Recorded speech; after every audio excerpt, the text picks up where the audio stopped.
Hey and welcome to Moto. Please subscribe and like, that would really help me out to grow this channel and I would really appreciate that. Today it's a very short movie, at least I'm trying to keep it short, put a couple of helpful information in, but if you're wondering who is this video for? If you have a leather jacket or leather boots or leather gloves or even a full racing suit, then this video is for you. Now, quick disclaimer, there's a lot of stuff on YouTube and you shouldn't trust everyone.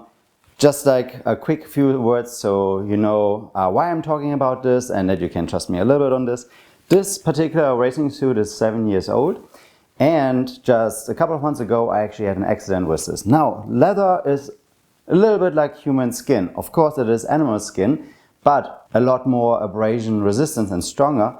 However, a lot of the principles apply to leather as well as your own skin that is covering your body.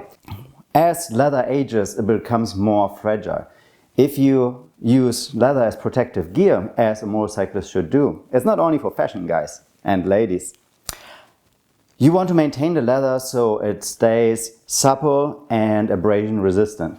Now, this suit protected me after 7 years of age in a crash on the racetrack at roughly 50 miles an hour, no problem. The leather just got scuffs and held up super well. There was no ripping, tearing, and this was with 7-year-old leather. So overall I try to maintain my leather really good so it can take care of me, so it breathes well, feels great, looks great, and most importantly protects you in an accident.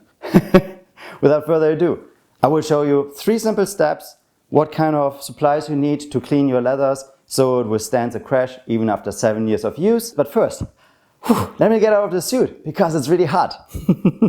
Full disclosure, obviously there's like lots of different ways. I'm just describing the way that I do it. I'm doing that since 9 years now and I had no problems whatsoever with my leathers. So I really hope this helps you out as well.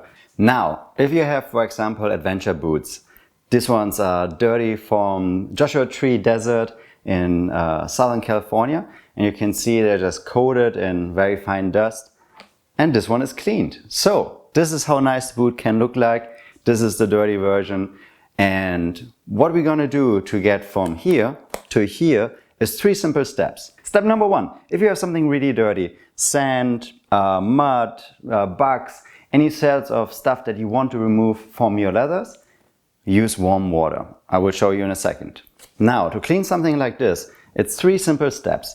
And just like I said earlier, I will keep using the comparison from leather to human skin. If you want to wash your face, and let's say our face looks like this boot right now, it's covered in sand. First thing you want to do is use warm water to get the dust off your face. You don't want to do anything to your face before you get all the sand off, because else it will just be very uncomfortable, right? So step 1, get bugs, grit, sand, oil, all that kind of junk off your face. And all we want to use for that is mild stuff, because your skin is sensitive, leather is sensitive. So let's use only warm water. Then, step number 2, continuing with the face. Next thing, you want to do a deeper cleaning. So you use a foaming agent to clean your face. And the same thing is true for leather. Step number 3, you would guess it probably, after you clean it, you lotion it. The third step is really, just with human skin, you want to make sure that the leather has everything that it needs to be supple and healthy so it can last a long time, to look great, but also keep you safe in case of an accident. Now, everyone that buys some nice leathers from Dainese gets one of these, a little care package. This was also 8-9 years ago my very first exposure to leather maintenance. In this little kit, we have one little bottle of leather cleaner and one little bottle of lotion. And it comes with some instructions. It's a really nice little box. If you buy a leather suit, sometimes it comes with a little bit bigger kit that you can also purchase from Dainese separately. That comes also with a sponge and a little microfiber towel. But those are the things that you essentially really need for cleaning the leathers. Now, Dainese is in the business since many decades, and they've done their research of what leather really needs for basic maintenance. If you have accidents, etc., that's of course a different case. But for the daily, monthly cleaning, this is really what you need. So, in recap, for step number 1, rough dirt, only need warm water. Step number 2, cleaning. You need a leather cleaner. For step number 3, lotion. You need a leather lotion. So this pack has all of it, and then you add warm water, which is for free. However, these little packs are pretty expensive. I looked up who actually makes this stuff. Dainese is not in the business of making cleaning products. They make quality racing leathers. So if you look hard enough, you can find out that Leather Masters is making these products, and you can buy them in larger bottles. We have here the strong leather cleaner and then the leather lotion. I will put links in the description below for Amazon, so you can purchase these. They are a lot cheaper than when you buy them from Dainese. And one of these lotion and cleaner gets me through a year easy, and I'm cleaning gloves, boots, leather suits, leather jackets, and also other household things. If you have a leather couch, car seats, Birkenstocks. Every German has to have some Birkenstocks. Then you set up. That's all you need to clean and maintain those leathers. I do that on all of my leathers, including my car seats and Birkenstocks, as you have seen. So that's really all you need. To clean the leathers and lotion the leathers, I use a little sponge. This one was provided by one of the Dainese kids. And I used a little microfiber glove. I really like this glove because you can just use your fingers and really apply the lotion where it's needed.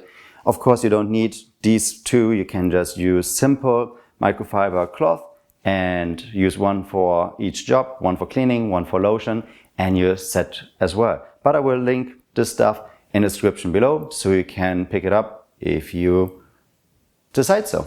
There are a lot of topics we could cover about leather, how it is made, how you can store it, etc., etc. But today we're just going to focus on the cleaning. So after we went through the 3 steps, rough dirt off, cleaning and lotion, we're now going to jump into how I got this boot removed from all the dirt, cleaned and lotioned, so it looks this awesome and clean after we are done. So let's jump into the video and have a look at what is going on.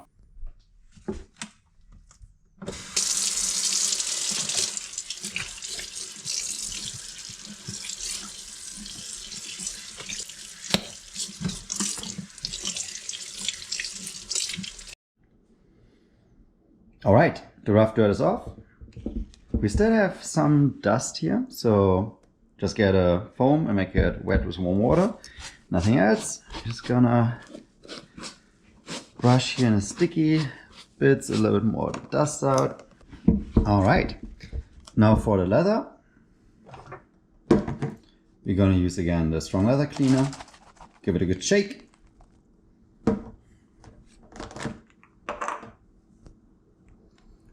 I put it like in one side of the foam or sponge, and then I start cleaning. There's still some water in this sponge, which is fine. And then we have the cleaner. We're gonna give all the leather parts a nice rub down. The nice thing on brown leather is you can see very easily where you already made it wet, because it changes color so much. That's also the reason why I choose them for cleaning demonstration. You just see more of an effect. But of course for all colors it's the same. Alright, starting to look good. As these were pretty dirty, I will get a little bit more, second squirt, and then just foam it a little bit. Go a little bit deeper. Oh yeah! Alright, that should do. And now, again, after every step, let it dry.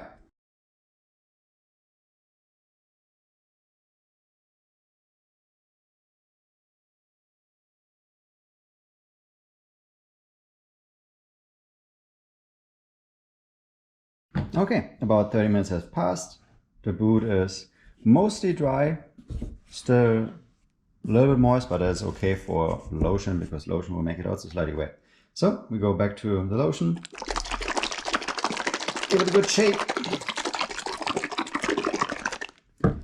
And you can use any kind of cloth. I like to use these cloth microfiber kind of gloves because fingers are amazing tools and just makes application for me the easiest.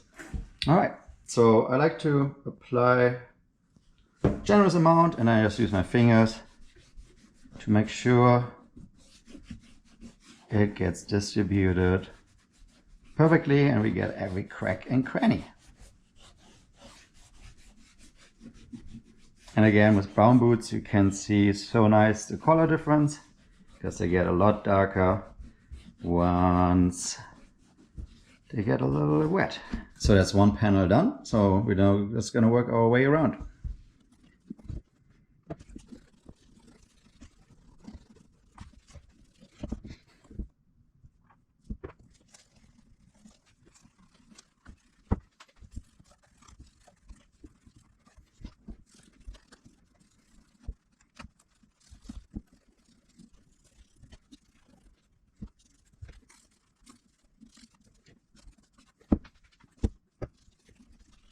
Going a second pass.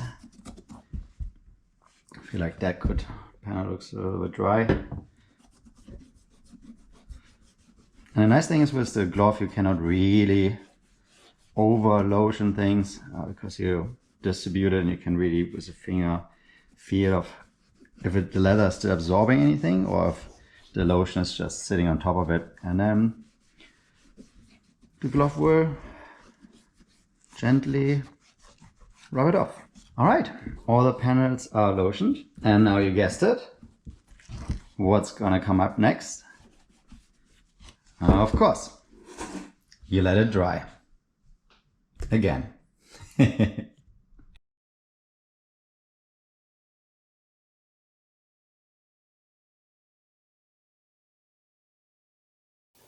Now I mentioned if something is not very dirty, like I have these Birkenstocks that I use at home. This one is an unlotioned one, this one is a clean and lotion one. So we also have a video for that, which I will just show in a second. But for this we can step number one, there's no rough dirt we need to remove. They're house shoes, they don't see a lot of action. So if you have also leathers that you only wear on the racetrack, where maybe only like a tiny little cover of dust is on there, some minuscule amounts of dirt, then you can directly go in with the lotion. If your leathers are pretty clean, use the leather cleaner and go for the lotion. So step 2 and step 3 right away, and you're good. But yeah, I also really like how, especially on brown leather, you see like the big difference of lotioned versus dried out leather. Now I did a lot of research. There are a couple of hardcore leather hipster lovers that don't like it when you make the brown leather darker. This is up to you if you use less lotion, or you probably can find also a different lotion that will have a different impact on the leather. But in this example I used brown boots and brown shoes to really show the effect a little bit more visually. On black leather you don't see so much of an effect when you apply the lotion. The leather becomes a little bit more shiny and has a little bit more gloss to it, but it's harder to spot difference. Alright, here's a quick clip on how we clean those Birkenstocks as well.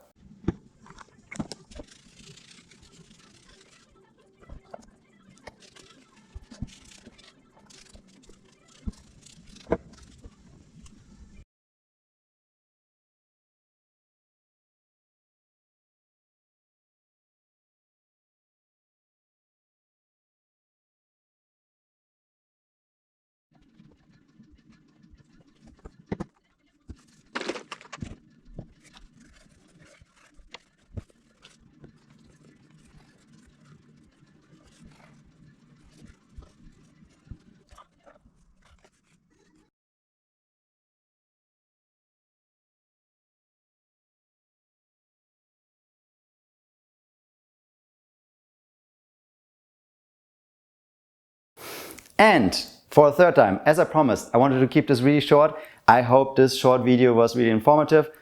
In recap, you want to get the rough dirt off with some warm water, then you clean it with a leather cleaner, and the third step is lotioning.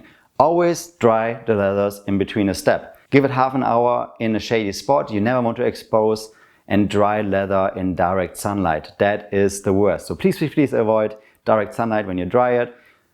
Also, no heaters, let the leather dry slowly and you will have very good results, and the leather will love you back for a very long time. Anyway, I'm starting to ramble. That is everything I have for today. I hope this was helpful. Please give it a share, like and subscribe. Until next time. Bye bye.